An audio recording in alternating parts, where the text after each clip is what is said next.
आज हमारे साथ शाह अलर्ट में चर्चा में है इकरा परवीन। इकरा परवीन ये वह नाम है जो मुजफ्फरनगर में नहीं, आज उत्तर प्रदेश में चर्चा का विषय है। क्योंकि जिस तरीके से इकरा परवीन को राज्यपाल द्वारा सम्मानित किया गया, पुरस्कार दिया गया है मंच पर, तो ये खास करके सर्व समाज की तो बड़ी जीत है ही, सर्व समाज के लिए एक बड़ा मैसेज है। लेकिन खास करके आज हम आपको बता दें, कुरैशी बिरादरी के लिए बड़ा मैसेज है कि कुरैशी बिरादरी में इकरा परवीन ने आखिर रच डाला इतिहास और बन गई मुजफ्फरनगर की वे इकरा, जिससे सबक लेने के लिए और लड़कियां भी आएंगी आगे। इकरा परवीन से बात करते हैं शाह अलर्ट में। इकरा परवीन की कहां से शुरुआत हुई, आखिर इस मकाम तक जहां समाज के अंदर बच्चों को बाहर भेजने में बड़ी पाबंदियां नजर आती थी, लेकिन हाजी जी हमारे साथ बैठे हैं जो कि मुजफ्फरनगर के हाजी भूरे के नाम से मशहूर हैं। कुरैशी बिरादरी में सब जानते हैं भली भांति कि हाजी जी का क्या अपना रुतबा है। हाजी जी एक बिजनेसमैन है, लगातार संघर्षशील अपने जीवन में, लेकिन जहां एक तरफ इतनी बड़ी जिम्मेदारी थी हाजी जी के ऊपर, वहां बच्चों की जिम्मेदारी से पीछे नहीं हटे और बच्ची को इतने आगे तक ले गए कि आज मैं शाह अलर्ट परिवार की तरफ से हाजी जी आपको बहुत बहुत मुबारकबाद। गुड़िया हमारे साथ बैठी है इकरा, तो इकरा से बात करेंगे। इकरा, आपकी सबसे पहले स्कूलिंग मुजफ्फरनगर में कहां से शुरुआत हुई? सबसे पहले मैं शुरुआत करती हूँ अल्लाह ताला के नाम से। In the name of Allah, the most gracious, the most merciful. उसी के बाद सब तारीफें हैं।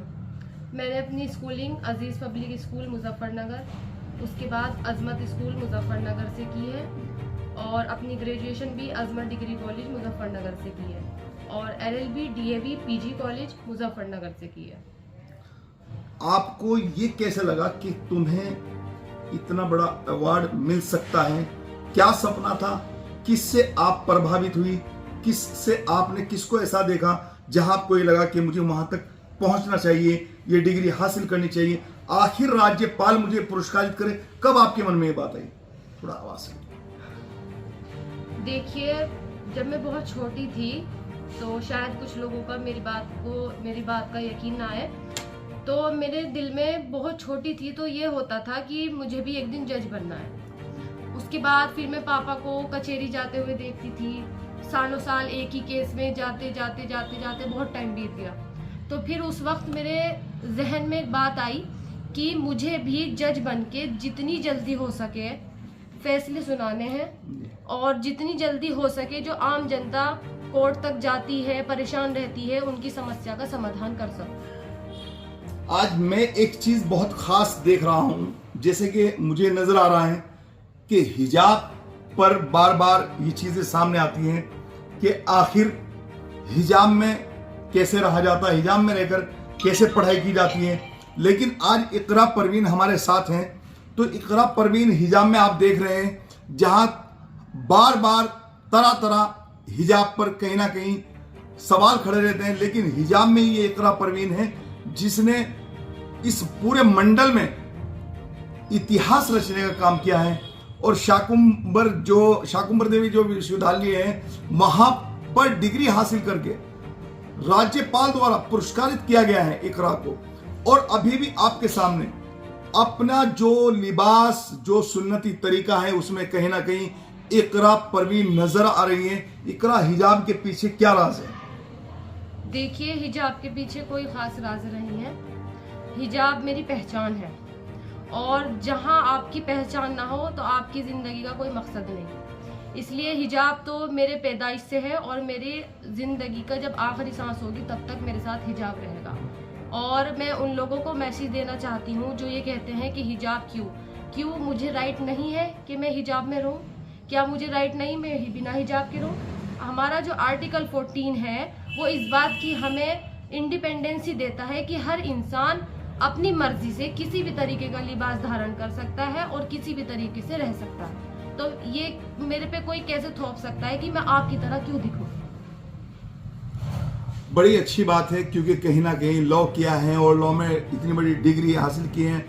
दर्शकों से आज हम रूबरू कराएंगे कि हाजी जी कभी शायद कैमरे पर ना बैठे हों, लेकिन आज मेरी जिद पर, मेरी रिक्वेस्ट करने पर आज हाजी जी मेरे साथ हैं। तो हाजी जी, आप कैसा महसूस कर रहे हैं बच्ची को आज इस मुकाम तक? आपको देखो दर्शकों, हम बताते हैं, जरा डिग्री एक बार दिखाना। ये जो डिग्रियां हैं और पुरस्कारित जो किया गया है वे भी सारी चीजें आपको हम दिखाएंगे राज्यपाल द्वारा। और ये डिग्रियां हैं इकरा परवीन की। इकरा परवीन ने कैसे इतिहास रचा है, ये बहुत बड़ी बात है। और सबसे बड़ी बात ये आ जाती है कहीं ना कहीं कि आज परिवार के पूरे, मतलब परिवार में मुजफ्फरनगर में आसपास जनपदों से एक जो कॉल्स आ रही हैं हमारे पास, कहीं ना कहीं देखने को मिला है कि कुरैशी बिरादरी में, इस कुरैशी बिरादरी में जहां पर लोग ये समझते थे कि बच्चों की पढ़ाई पर ध्यान नहीं है, बच्चों की इस परवरिश पर जो पढ़ाई के दौरान चलती है उस पर ध्यान नहीं हुई, हाजी बुरे ने एक नई मिसाल कायम की है। मुजफ्फरनगर में यूं तो काफी बच्चे पढ़ रहे हैं, डिग्रियां हासिल कर रहे हैं, लेकिन राज्यपाल द्वारा पुरस्कारित की गई इकरा परवीन के वालिद साहब से बात करते हैं। जी हाजी जी, कैसा महसूस कर रहे हैं? बहुत अच्छा महसूस कर रहा हूँ, बहुत अच्छा महसूस कर रहा हूँ। और मैं ये चाहता हूँ कि जितनी भी बच्चियां हैं पूरे हिंदुस्तान में, ये सब के सब आगे पहुंचे। जी आगे पहुंचे, जैसे मेरी बच्ची पहुंची है, ये भी आगे पहुंचे। हाजी जी, आज आखिर नम है, आखिर क्यों? कब से इंतजार था? मैं इस काबिल नहीं था। अल्लाह का करम है, आप लोगों की दुआ से मेरी तमन्ना थी मेरी बच्ची आगे पहुंचे। मैं अपनी बच्ची को छोड़ कर आता था, नहीं आता था। ये मेरी ड्यूटी थी और ये मेरी कोशिश रही कि अल्लाह से कामयाब करे और बेटों को भी खुदा कामयाब करे। किसी के बहकावे में कोई बच्ची ना आवे, बिल्कुल स्कूल जाने, कामयाब होने, जज बने और तरक्की अता फरमाए। तमाम कौम की बच्चियों की मेरी तमन्ना है और दुआ मेरी उनके साथ है। जिन माँ बाप की तरफ से बच्चियों पर अंकुश है, क्या मैसेज देना चाहते हैं? मैं उन्हें मैसेज देना चाहता हूं कि वो मुझे देख लें, बस मेरे नक्शे कदम पे चलें, अपनी बच्चियों को साथ में उनकी हेल्प करें पूरी। मेरी ये तमन्ना है। तो आज आप जो ये खुशी के आंसू कहीं ना कहीं हाजी जी के अंदर नजर आ रहे हैं, और दूसरी बात ये कि हाजी जी ने ये सपना देखा था, और सबसे बड़ी बात है कि हर माँ बाप की जिम्मेदारी है कि अपनी बच्ची की परवरिश में जो उसको जरूरत है, मतलब सवाल ये नहीं है कि आज जो हाजी जी के लम्हे हैं, सवाल ये है कि हाजी जी का जो एक मैसेज है दर्शकों तक, आम लोगों तक, सिर्फ ये है कि बाउंडेशन में बच्चे को ना रखे, लेकिन उसके साथ साथ दूसरा मैसेज और सटीक दे डाला हाजी जी ने कि बच्चे की परवरिश पर भी पूरा ध्यान दे। मैं आपको दिखा दूं कि यहाँ पूरी फैमिली बैठी हुई है और आपको रूबरू कराता हूं, क्योंकि रागिब कुरैशी की बहन है इकरा। रागिब कुरैशी समाजवादी का वह चेहरा है कि समाजवादी का नाम है और रागिब का नाम ना है तो ये हो नहीं सकता। रागिब भाई एक मिनट, आप इधर ही आ जाए, या चलो उधर। रागिब भाई से मुखातिब कराते हैं आपको। देखिए आप क्या महसूस कर रहे हैं रागिब भाई? ये पूरी फैमिली बैठी है, कहीं ना कहीं खुशी के आंसू नजर आ रहे हैं। जी, सबसे पहले मैं धन्यवाद देना चाहूँगा शाह अलर्ट न्यूज़ का, और मैं कहना चाहूँगा कि हमारे लिए तो खुशी की बात है कि हमारी छोटी बहन ने LLB यूनिवर्सिटी टॉप की और माननीय राज्यपाल महोदय के द्वारा सम्मानित किया गया। और हम तो काफ़ी समय से सुनते रहते थे कि राष्ट्रपति महोदय द्वारा पुरस्कार मिला, राज्यपाल महोदय के द्वारा पुरस्कार मिला, पर हमें उम्मीद और अपेक्षा नहीं थी कि हमारे घर में भी एक डायमंड है जिसकी वजह से आज हमें खुशखबरी मिलेगी और इंटरव्यू में बोलने का मौका मिलेगा कि आज हमारे यहाँ राज्यपाल महोदय पुरस्कार सम्मानित हमारी छोटी बहन। कहीं ना कहीं रागिब भाई, आज जो ये खुशी के लम्हे हैं किस तरीके से आम जन के साथ में साझा करना चाहते हो, क्योंकि राजनीति की जिम्मेदारी है, क्या मैसेज देना चाहते हो बच्चियों के लिए? देखिए, एक सही अभिभावक होने के नाते हम तो यही कहेंगे कि जिस तरह हमारी बेटी ने संघर्ष के दौर में ये मुकाम हासिल किया, तो हम दूसरे समाज और अदर बिरादरी के समाज को भी यही कहना चाहेंगे कि उनके बच्चे, उनकी खासकर बच्चियां, जिनके सामने बहुत बड़ा संघर्ष रहता है, क्योंकि पुरुष में और महिलाएं में फ़र्क होता है, तो हम यही मैसेज देना चाहेंगे और यही कहना चाहेंगे उनके गार्जियंस को भी कि बच्चों के साथ कोई भी कोताही ना बरत के उसके संघर्ष के समय में उसके साथ खड़े हो जाए, ताकि उन सभी बच्चियां हमारी बच्ची की तरह कामयाब हो जाए। वसीम भाई, क्या महसूस कर रहे हो आज? मुझे बहुत बहुत शुक्रिया भाई। मुझे बहुत बहुत खुशी हुई, मेरी छोटी बहन ने यूनिवर्सिटी टॉप करी LLB में। और मेरी सबसे दुआ प्रार्थना ये है कि जैसे मेरी बहन आगे गई है, मैं चाहता हूँ दुनिया की भी बहनें और बेटियाँ आगे। Thank you. ये छोटे भाई हैं, सबसे छोटे शायद घर में।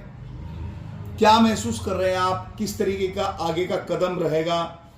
जो टारगेट है, एक जज का जो ख्वाब देखा है, तो ये बहुत बड़ी बात है। इकरा ने कहा है बड़ी बुलंद आवाज में, तो क्या आगे पढ़ाई जारी रहेगी? क्या करेंगे?